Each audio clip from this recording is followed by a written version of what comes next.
Individual questions or interview requests for specific states. Republican Senate lawmakers earlier today discussing the health care law, and now back live to the Senate floor. Mr. President, I now. Morning business is closed. Under the previous order, the Senate will resume consideration of the motion to proceed to S-2204, which the clerk will report. Motion to proceed to consideration of S-2204, a bill to eliminate unnecessary tax subsidies and promote renewable energy and energy conservation. Mr. President, I ask unanimous consent. The time until 3:30 today be equally divided between the two leaders or the designees. At 3:30 p.m. today, the Senate adopt the motion to proceed to S-2204. And then the Senate begin now. Now, the Supreme Court today. Counter number 296S-1789.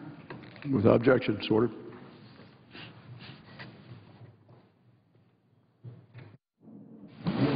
Mr. President. Senator from Florida. Mr. President, with all of the very well-deserved statements that have been made about our colleague, Senator Barbara Mikulski, I wanted to raise my voice in support of that milestone that she has achieved here in Congress.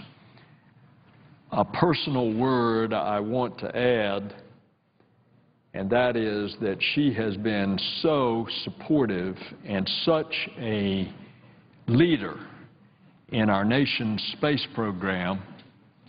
As the chairman of the Appropriations Subcommittee, she has to be intimately familiar with the details and the appropriate way to allocate the funds in order that this nation's civilian space program can go forward in the visionary and frontier-breaking manner that it always has. And I am extremely grateful for her leadership, and I wanted to add this to the accolades that she so well deserves and has already had from so many of our colleagues. Mr. President, I yield the floor. The Republican leader. Mr. President, what we're seeing in the Senate this week is Exhibit A and what the American people just don't like about Congress. Gas prices have more than doubled under President Obama and the Democrat control of the Senate. This is an issue that affects every single American, drives up the cost of everything from commuting to groceries. And what's the Democratic response? Well, it's legislation that even they admit won't do a thing to lower the price of gas at the pump. We've got 7 Democratic senators on record saying this bill doesn't do a thing to lower gas prices. One of them has actually called it laughable. Yet that's what they're proposing here this week at a time when gas prices at a national average are nearly $4 a gallon. This is what passes for a response to high gas prices for Washington Democrats, a bill that does nothing about it. I can't think of a better way to illustrate how totally out of touch and irresponsible the Democratic majority has become. Look, Democrats know they have to say something about this issue. So what they're doing is they're taking a page out of the president's playbook and blaming somebody else. That's what this entire exercise is about, blaming somebody else. And frankly, the American people are tired of it. If Democrats don't want to do anything to lower gas prices, just go ahead and admit it. If Senate Democrats don't have any interest in lowering gas prices, then just say so. But don't waste the public's time by using the Senate floor to talk up a piece of legislation, the only purpose of which is to convince people that you do. If the president doesn't want the Keystone Pipeline, why doesn't he just admit it? But don't insult the public by showing up at a ribbon cutting for one part of it that you had nothing to do with while lobbying against the most important part of it at the same time. Americans are tired of the political games and the double talk on this issue. They're tired of the constant campaign. They sent us here to actually fix problems, not avoid them. And on this issue, there's a lot we could be doing to make things a whole lot better. And so Republicans are happy to use this opportunity to talk about some of those things. Who knows, maybe more Democrats will decide it's long past time they joined us in actually supporting and approving some of these proposals. But we're never going to solve the problems we face if Democrats insist on using the Senate to make some political point instead of actually making a difference in the lives of working Americans at a moment of urgency like this. And we're certainly not going to make a difference if we keep sort of flitting from one issue to another. We're now hearing that the Democrats want to move off this tax hike legislation. You know, maybe it didn't make the intended political point as forcefully as they wanted, to move on to postal reform. Evidently, the Senate schedule is driven not by the needs of the public, but by the Democrats' perceived political needs, which seem to change from minute to minute around here. Well, I would suggest the Democrats learn to prioritize. Let's stick with one thing and actually do something. Stick with one thing and actually do something. As I said, there is much we could do to address gas prices. Why don't we stick with that? This is something that matters to every American. Postal reform is important, but we all know nothing's going to get done on it until after we return from the Easter recess anyway. Let's make that the pending business when we return and put first things first. We were sent here to solve problems, not avoid them. And the refusal to come together on common sense solutions, like the ones we're proposing on gas prices, is precisely the kind of thing people detest about Washington. And they're perfectly right to do so. So I would suggest that our friends on the other side rethink this strategy of theirs and join us. Why don't we just try doing the right thing? Mr. President, I yield the floor. Mr. President. Senator from Minnesota. Mr. President, I ask unanimous consent that for the next 10 minutes, I will speak for 2 minutes, Senator Boxer for 8 minutes, and then Senator Murkowski for 10 minutes. Without objections, ordered. Mr. President, I rise today to stress the critical infrastructure needs across our nation and urge the House of Representatives to act quickly and pass the surface transportation bill that we passed in the Senate with an overwhelming bipartisan vote. The fact of the matter is that we've neglected the roads, bridges, and mass transit that millions of Americans rely on for far too long. I know that. A bridge collapsed, Mr. President, just a few blocks from my house. It wasn't just a bridge, it was an 8-lane highway. 13 people died, dozens of cars submerged in the river. As I said that day, a bridge just doesn't fall down in the middle of America. Well, it did that day, and I am committed to passing this highway bill. This is important for jobs. This is important for congestion, for drivers who sit in congestion. Americans spend a collective 4.2 billion hours a year stuck in traffic at a cost to the economy of $78.2 billion. The solution? Pass this highway bill. It reduces the number of highway programs from over 100 down to around 30. It defines clear national goals for our transportation policy. It streamlines environmental permitting. I spoke to 75 highway contractors today. They are ready to go. They want this bill to pass. Companies like Caterpillar employ 750 people at its road paving equipment manufacturing facility in Minnesota. I visited that company in August. Caterpillar's employees are the kind of people who are out there on the front lines of American industry, who want to build these roads, who are building the products. When we talk about made in America, that's what they're doing.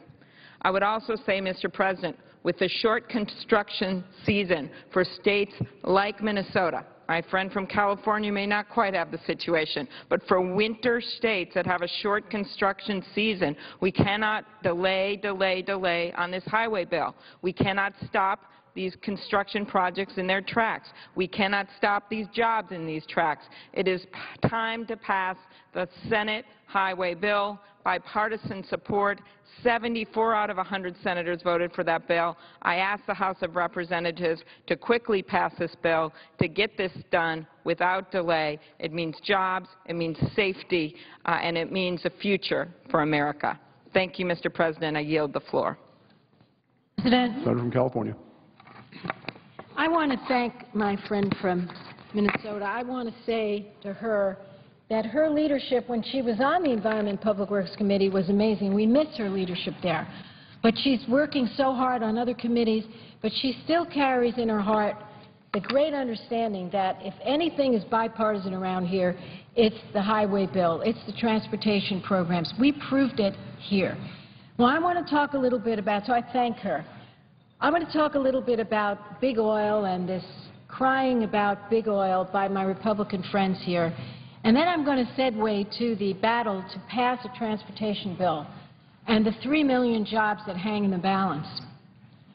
First, I have to say I listened very hard to the Republican leader, Senator McConnell, talk about what a useless thing it is to try and say to big oil, who's had these big subsidies for so long, decade after decade, started when they were young companies, that what a terrible thing it would be to take away those subsidies of billions of dollars when they are making multi-billion dollars and they're robbing us at the pump, pocketing the profit, and we would like to see that money be used for alternative fuels, for energy-efficient cars, so that we don't have to worry so much if the price of gas goes up a penny, if we're getting 50, 60 miles to a gallon.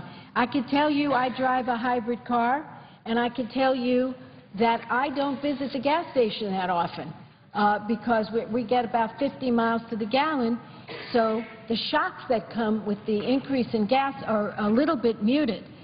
But here's the story. Americans have made sacrifices. They are paying more at the pump. They are told by big oil, we are so sorry, Americans. You have to pay more at the pump because there's instability in the world. You have to pay more at the pump because our refineries are down, and we're really sorry. What they don't tell you is they're exporting the oil that they find in America to other countries. What they don't tell you is they are pocketing the profits that you are paying. They are pocketing the profits. In 2010, the 5 biggest oil companies made $80 billion between them. In 2011, they made $140 billion between them. So no one can stand here, not even the esteemed Republican leader, and tell me that big oil is making sacrifices just like ordinary Americans. The people who are running away with our money that we're paying at the pump are big oil and the speculators on Wall Street who are playing around with the instability in the Middle East on futures, on commodity futures trading. So if you want to do something, let's take away those subsidies from these big oil companies who are just making life miserable for the American people. But oh no, our friends on the other side put up a fight. And they cite a couple of folks on our side who agree with them because they come from big oil states. I understand that. Well, let's stand up for the American people. Now, another way we can stand up for the American people, Mr. President, is to speak with one voice and ask the House to take up the Senate bipartisan transportation bill that passed this Senate overwhelmingly. The clock is ticking toward a shutdown, and extensions are dangerous. So my story on the transportation bill is a beautiful story of compromise, working together here in the Senate, and a very ugly story about what the House is doing, which is dithering around, playing with fire, and I am telling you, extensions are death by 1,000 cuts. They think they can just send over an extension and feel they've done their job.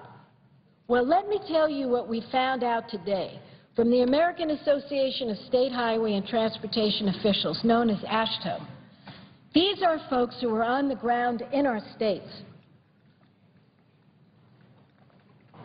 I spoke to the Departments of Transportation today from North Carolina, Nevada, Maryland, and Michigan. I think most people know I represent California, and I'll be back with all the details Senator Feinstein is talking to the transportation officials today. But the reason I'm talking about these 4 states is because they have already calculated the job losses that have already begun because the House is dithering and will not pass our bipartisan transportation bill. North Carolina, it is not a blue state. I spoke to Gene Conti, the Secretary of the North Carolina Department of Transportation, today. You know what he said? He has delayed the remaining 2012 project awards totaling $1.2 billion in projects that employ 41,000 people. Now, the House is right down the hall. I had the honor of serving there. I hope they're hearing this while they debate an extension. An extension of this program is not benign. An extension of this program is damaging. An extension of this program means job losses. 41,000 in North Carolina. I spoke with Scott Rawlins today, Deputy Director and Chief Engineer of the Nevada Department of Transportation. Here's what he said. He's holding up advertising for federally funded projects until there is a reauthorization bill committing federal funds. He is required to slow down the development of future projects. He will not execute consultant agreements without reauthorization. And right now, today, AASHTO, the American Association of State and Highway and Transportation Officials, tells me 4,000 jobs are at risk in Nevada today. Now, what the Nevada people tell me is that in the good old days, when they were in a boom, the state could come forward and take these extensions in stride. They had the funding to front-load their projects and not worry about the federal reimbursement. They thought that reimbursement would come. A, they're very worried about reimbursement, and B, because of the recession, it has hit some of our states very hard because of a construction slowdown in housing. They do not have the funds to fast-forward any of these projects. So North Carolina, 41,000 jobs at risk. Nevada, 4,000. I spoke to Caitlin Raymond in Maryland.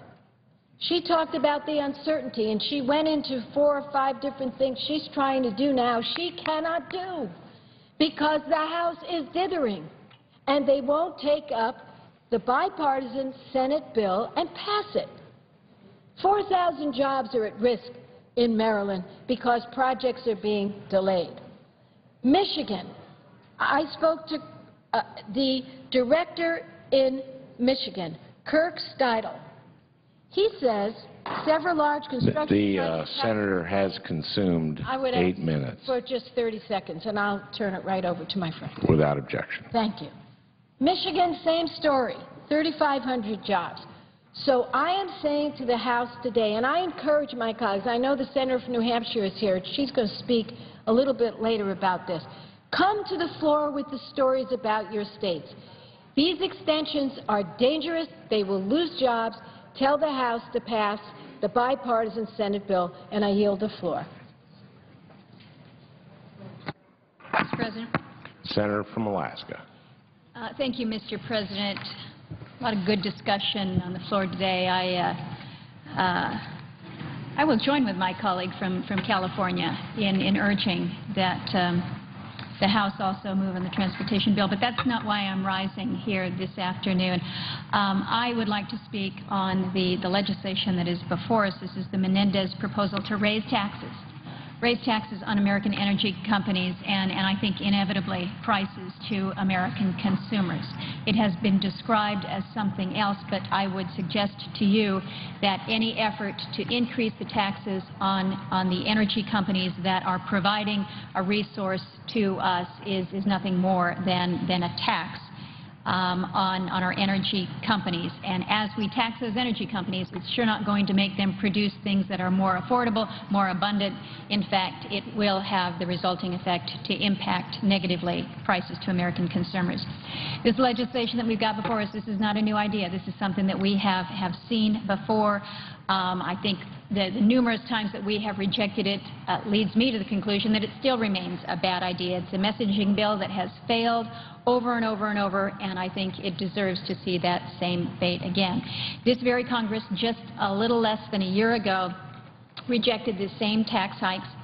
Anybody who's curious as to see what it is that we did back then just needs to look up vote number 72. This was back in May of last year, just to see how all 100 members of the Senate voted. Now, some have accused Republicans as using this opportunity when gas prices are high to push our cause, if you will, to push our cause for increased supply, and that somehow or other we welcome the aspect of higher gasoline prices. And it was actually the President himself who said that some see a political opportunity to call for greater domestic energy production. And with oil sitting at over $100 a barrel, I think we all recognize that there is impact out there. But I can tell you for a fact, Mr. President, that my constituents don't view this as a political opportunity. I get a weekly summary of what's happening with gas prices around my state right now. The average price of a gallon of unleaded here in the U.S. is just a little shy of $4. Well, in my hometown in Anchorage, we're paying $4.14. In Juneau, which is our state capital, we're paying $4.24. In Barrow, top of the world there, they're at $5.75. Bethel is paying $6.33. They long for the day that they would be paying closer to $4. We are so far beyond the national average. They don't view higher gasoline prices as any kind of a political opportunity. What they are asking for is that they do more. In fact, there is an imperative that we here in Congress do more to address prices. And I believe that there is no question that we can bring additional resources online, that we can bring several million additional barrels of American resources to market. And there's no question but what it would do. It's going to help to create jobs. We know that for a fact. It will absolutely generate revenues. It will better insulate our nation from the instability that we have with the global price markets. And we know that's what's happening right now. Every time Iran is mentioned, everything gets a little shaky out there. And we know that so much of this is due, in fact, to the fact that there is little spare capacity in the global markets. So let's look closer to home. What do we have closer to home? The President has suggested time and time again that we've only got 2% of the world's reserves. Well, in fact, this myth about the U.S. scarcity is just exactly that. When we talk about proven reserves, in fact, it is a much smaller piece of the pie, 20.6 billion barrels of proved reserves. But what needs to be understood, and unfortunately it doesn't make a good bumper sticker, is that what we have as a nation demonstrates incredible national reserves, 205.6 billion barrels of technically recoverable resources. We don't even count the 800+ billion barrels of oil shale that are out there. So you might ask the question, well, why are we not going after the rest of the pyramid, the point in blue? And the problem that we're facing is that so much of this is put off limits. It's not accessible, and it's not accessible because of our government policies. Now, I recognize that there is more to a policy when it comes to an energy policy than just drilling, just increased domestic production. But it must be part of the solution, and it must be a significant part of the solution if we're going to talk about true North American energy independence. We must do more when it comes to conservation and efficiency. We need to build out toward the renewable energy sources of the future. If you want to have the bumper sticker, it's find more, use less. It's pretty simple. And the chart lets us know that we truly can find more here. But what we're facing with the Menendez bill that's in front of us takes us in a completely different direction. What the President and the Democratic leadership are proposing cannot, by its own definition, reduce our gas prices. If anything, we're just going to see them pushed higher. And my constituents back home just can't afford to see them pushed higher when you're paying above $5, above $6 per gallon at the pump. We know that some pretty basic economic principles are at play here. Taxing something does not make it cheaper and more abundant. And we know from past experience, due to a failed experiment with a windfall profits tax that harmed domestic oil production, collected far fewer revenues than was expected, we know that this has taken us in the wrong direction. Now, again, our problem is high fuel prices and their effect on average Americans. I have yet to hear anyone explain to me how raising taxes is going to lower prices. And even when you look at the subsidies that are extended in the Menendez bill, not even half of these are related to the transportation fuels. The first section here in his bill is extension of credit for energy-efficient existing homes. Well, I'm all for that, but tell me how this ties in somehow or other to our transportation fuels. In terms of cost, it's even more unbalanced.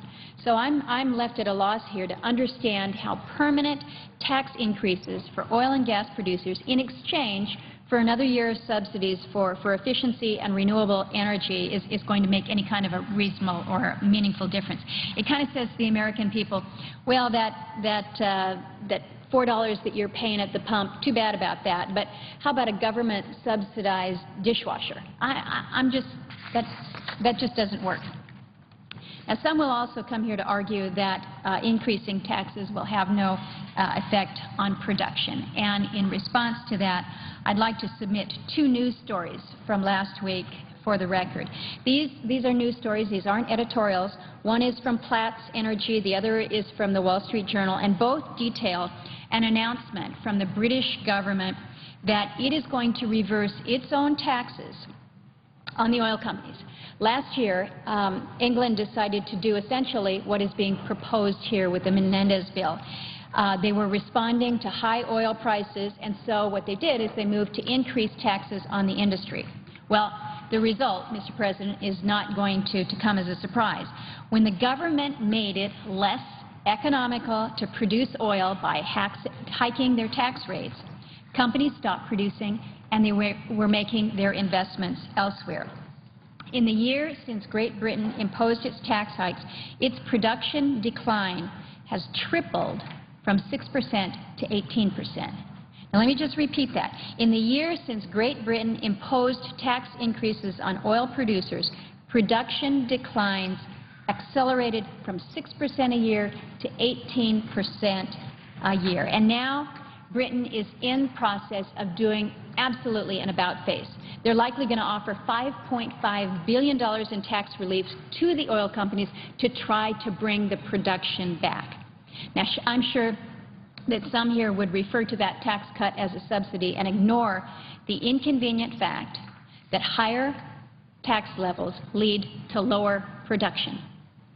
They don't lead to cheaper fuel. They lead to lower production. And yet, even in the face of high fuel prices and compelling empirical evidence, the proposal in front of us is going to take us down the exact same path that Great Britain went down last year. It would make the clear mistake of driving production away when I think we need it most. The outcome in England just helps prove that this is a seriously defective idea and I think a dangerous one. So you just need to look at what has happened across the pond there. If the Senate was really serious about addressing gasoline prices, we'd be taking the long overdue steps. The senator has consumed 10 minutes. Mr. President, I don't see anyone in the queue. If I may have another minute to wrap up. Without objection. Thank you, Mr. President. If we were really serious here about what we're doing in terms of increasing our long overdue requirement to up our oil resources, our oil production and supply, we know we've got opportunities from our neighbors to the north in Canada with the Keystone Pipeline. We clearly have opportunities in Alaska, from the outer continental shelf, from the Rocky Mountain West. we still import about half of our oil supply, and about half of that is from OPEC. And one last chart, Mr. President, if I may. Right now, about 47% is OPEC, non-OPEC is 53%. If we were to add to our mix here in this country what we could get from Keystone, that's the middle pie. But look where we would be as a nation if we were to plus up our activity with domestic production, bring on Keystone, and with our existing resources, our imports from OPEC are reduced to such a minimal amount. We talk about energy independence, North American energy independence, and we truly could be in that position where we are not vulnerable to the volatility of the markets, not vulnerable to the volatility that comes from OPEC setting the prices as they do, not in a situation where we are spending millions and billions of dollars to import a resource that we need but that we have as a nation. I can't fathom why the Congress would want to drain our economy by raising taxes on the very businesses that help minimize our foreign dependence, help create good-paying jobs for our families, and truly help to make a difference to Americans around the country in the long run. With that, Mr. President, I yield the floor.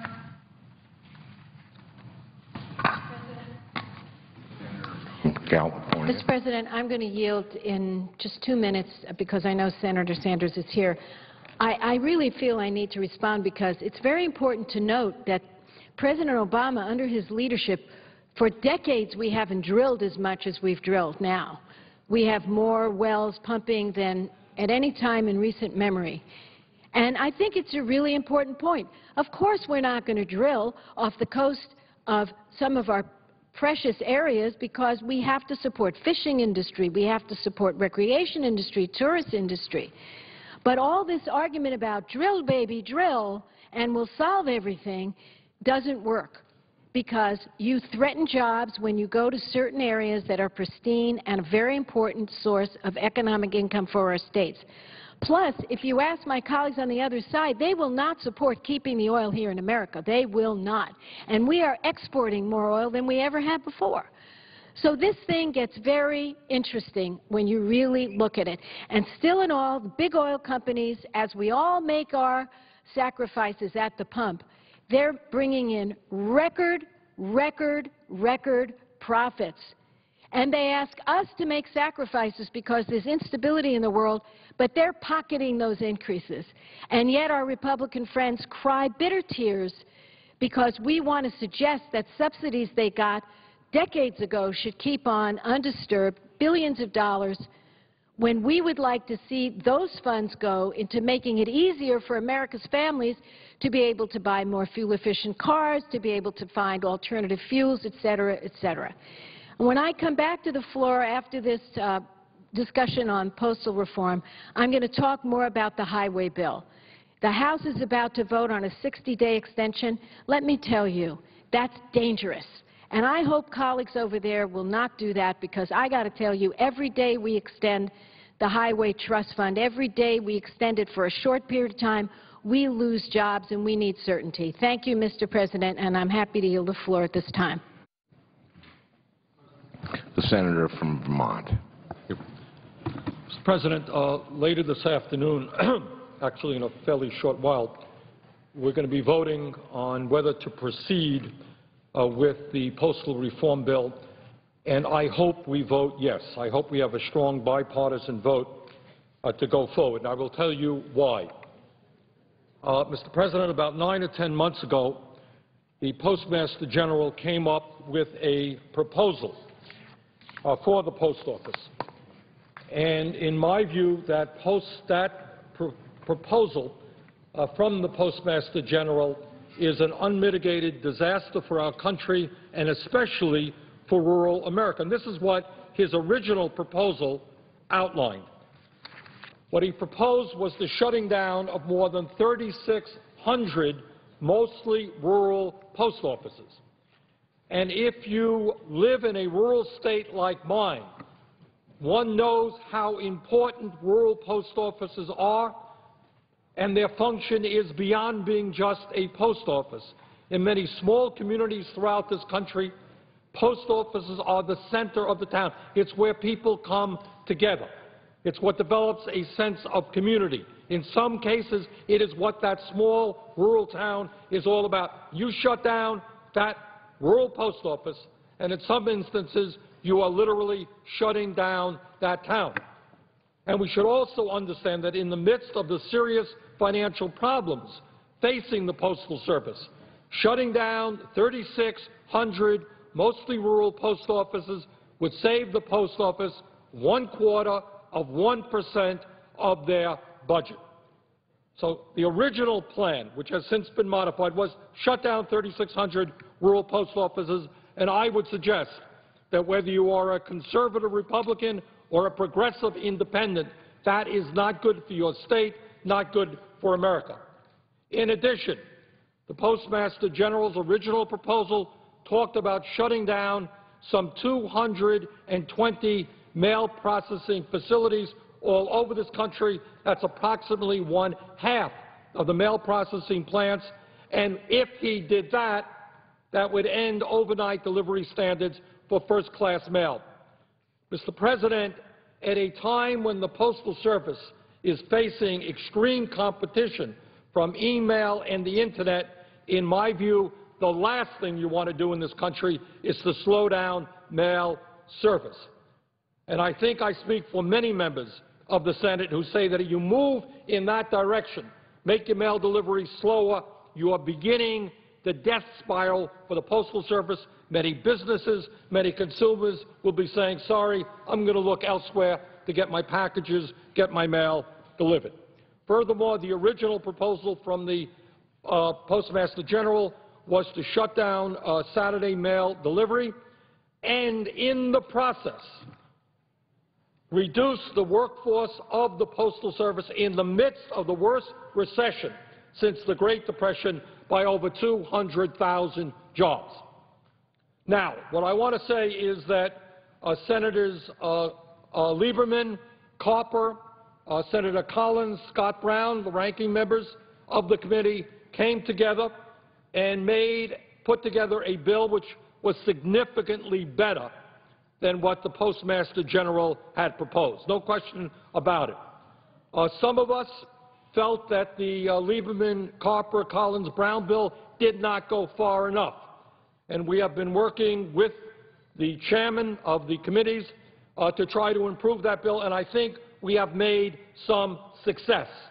And I think if you look at the manager's amendment, you'll see stronger guarantees to make sure that we are not shutting down rural post offices all over America, that if we shut down processing plants, they will be a significantly smaller number that was originally proposed, and that also we would maintain strong mail delivery standards, if not as strong as I would like, at least stronger than what the Postmaster General originally proposed. Now, here is my fear, Mr. President. The Postmaster General is raring to go. Now, if he perceives, and the Board of Postal Commissioners perceive, that the United States Congress cannot act, they're going to go forward and bring forth a proposal which will not be as strong in protecting post offices and workers and the American people as we can do. So what we managed to do back in December is get a 5-month moratorium to prevent the shutting down of rural post offices and processing plants. That expires in May 15th. I think it is terribly important that we begin the process, that we vote to proceed within the next hour, that we bring that bill to the floor, that there is an open process by which people, including myself, will bring forth amendments to make the bill even stronger than it is right now. I would point out to my colleagues that in terms of the financial problems facing the Post Office, clearly they have got to deal with a serious problem, the very real problem that first-class mail has gone down very significantly, being replaced by email. There's no question that is a real, legitimate problem. But what is not a legitimate problem is that the Postal Service, uniquely in America, not in local government, state government, federal agencies, or the private sector, the Postal Service alone is being asked to put $5.5 billion every single year into their future retiree health benefit program. According to the Inspector General of the U.S. Post Office, given the fact that there's some $44 billion in that fund already, with interest rates accruing, we do not need to put more money into that fund. There is widespread agreement that the Postal Service has overpaid into the federal employee retirement system, some $10 or $11 billion, into the civil service retirement system, at least a couple of billion dollars, and perhaps a lot more. So bottom line here is this. If we are serious about protecting rural America, if we are serious about protecting 3,600 rural post offices, if we believe that the post office must continue being an important part of what America is about, so important to our economy and to small businesses, and we do not want to delay mail service, slow down mail service, we do not want to shut down half of the mail processing plants in this country, I think it's important that we begin that debate and vote for cloture. And with that, Mr. President, I would yield the floor. President. Senator from Connecticut. I thank the Chair. Mr. President, I rise to urge our colleagues to vote for cloture to proceed to the Postal Service bill. And just to speak very briefly, this is a great American institution right there from the founding of our country, in fact, in the Constitution, to provide post offices. And it is an institution that is today in trouble.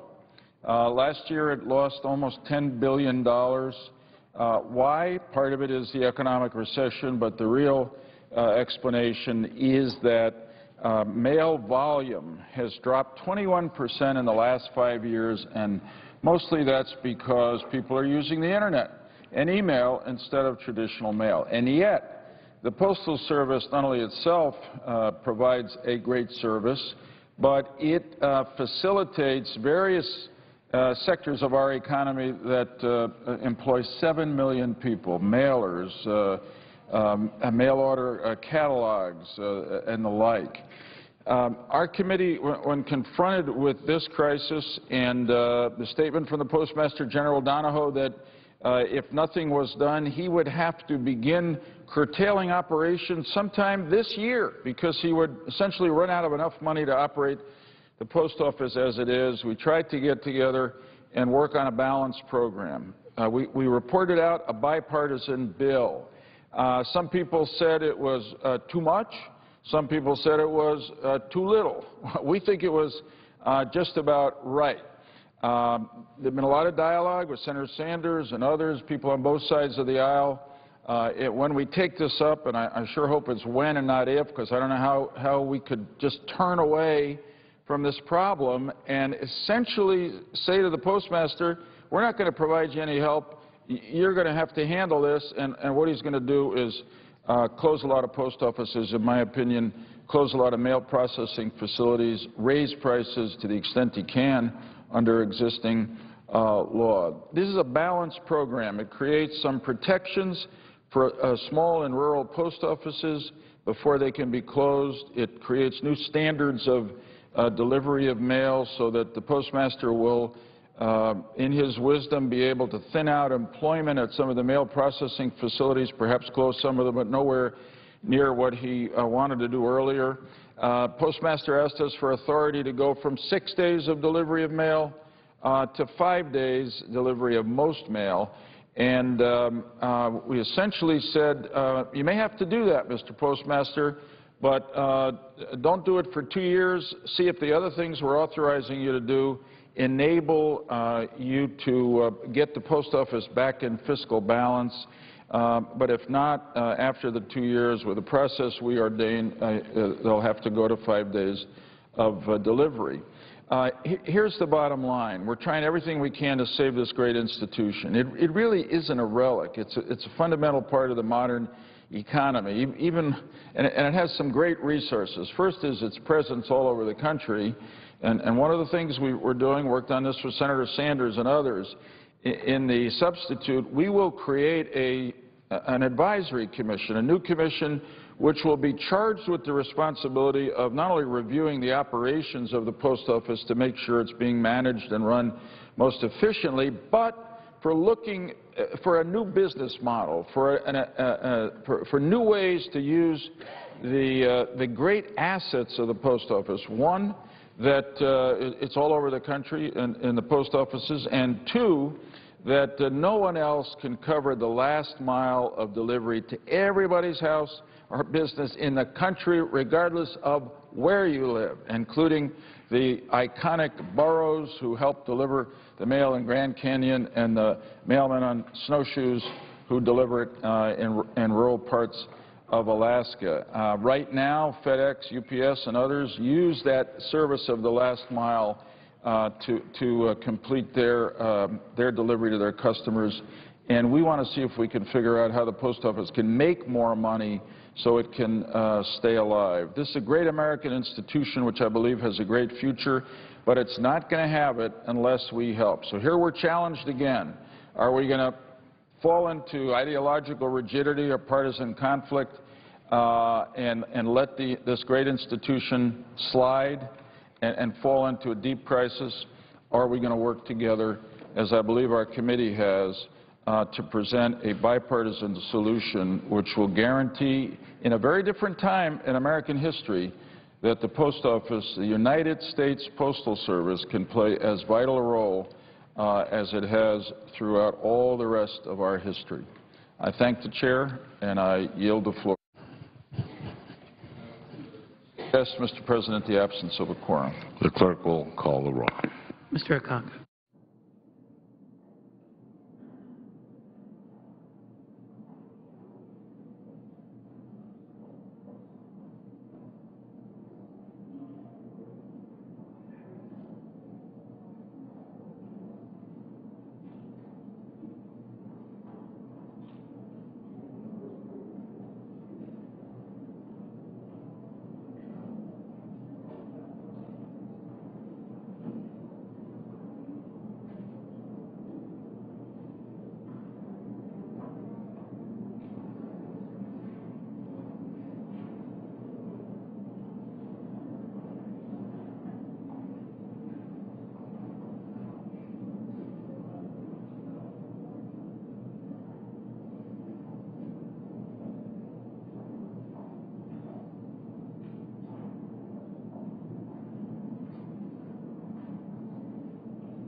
The Majority Leader. Without objection, under the previous order, the motion to proceed to S-2204 is agreed to. Mr. President, The Majority Leader. I ask unanimous consent that if cloture is invoked on the motion to proceed to S-1789, which is the Postal Reform Bill, and the motion to proceed is later adopted. Mr. President, could we have order? Yes. Senate will be in order, please. We'll start over. I ask unanimous consent that if cloture is invoked on the motion to proceed to S-1789, the Postal Reform Bill, and the motion to proceed is later adopted, the Senate resume consideration of S-2204, which is the Repeal Big Oil Subsidies Act, at a time to be determined by the Majority Leader, following consultation with the Republican Leader. Is there objection to the request? Reserve the right to object. Democratic Leader. I share the Majority Leader. Republican Leader. I share the Majority Leader's view that we ought to turn to the Postal Reform Bill, and so what I intend to do is to ask the consent that we modify the consent that the Majority Leader just offered, modify his request so that on Monday, April 16th, we proceed to consideration of S-1769, the Postal Reform Bill. That would give us an opportunity to further debate and discuss the Menendez proposal, which we just invoked cloture on yesterday, for the balance of the week. And so I Mr. President, the Leader. reserving the right to object. Mr. President, I think most people know I worked here as a police